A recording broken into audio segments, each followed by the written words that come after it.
Do you want to be more persuasive? Do you want to get more people to say yes to your ideas, the things that you're trying to get done? Of course you do. Everyone wants to be persuasive, but nobody feels like they want to be persuaded. Well, I figured out a hack a couple of years ago that is actually fantastic for both being persuaded and for being more persuasive. And this may be counterintuitive because a lot of people are like, well, I don't want to be persuaded.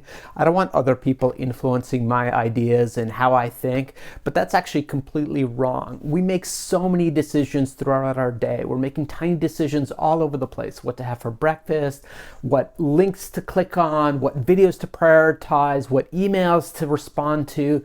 We're making decisions all over the place and it's exhausting. Our brains are fried. And at the end of the day, when someone says, what do you want for dinner? You don't care. You're like, I can't make another single decision at all. Just decide for me.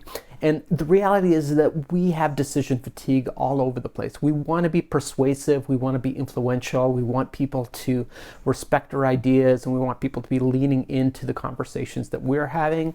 But we also do want to be persuaded because we want people to influence our decisions. We just want to do them in the right way. We want them to be thoughtful about the information they're presenting us. And so take a simple question that we get asked all the time. What do you want for dinner?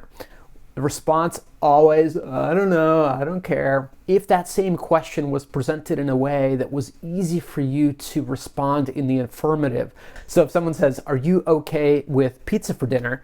It's much easier for you to say yes.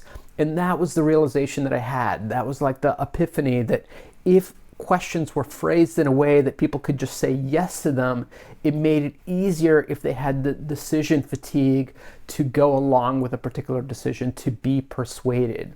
And this wasn't even some kind of mind game, psychological trick that I would play on people. I would literally be very transparent and say, if you want me to make a decision, you can make it easier for me by asking me a question in such a way that I can respond yes. It was incredibly powerful because it made it easier for me to be affirmative and empower both employees or people who I was working with by making it easy for them to ask questions of me.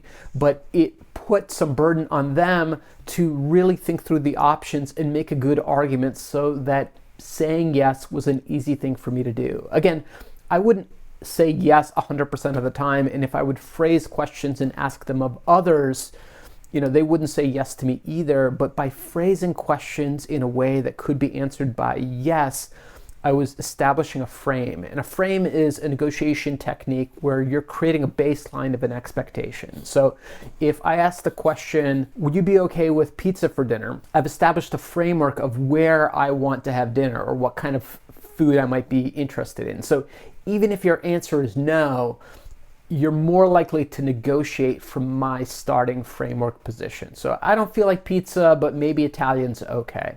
Now, I'm using dinner as a simple example because we're all familiar with it, but the same is true for business. And you can use that same idea of negotiation around business contracts, around employment, around finding people, around startups, around investment, around growing your business as well. And it's an incredibly powerful tool for getting consensus, getting momentum, and getting to yes. I'm Greg Raiz. I hope you'll say yes and subscribe to the channel to learn more about entrepreneurship, technology, and design. Thanks so much. I hope I'll catch you on the next one.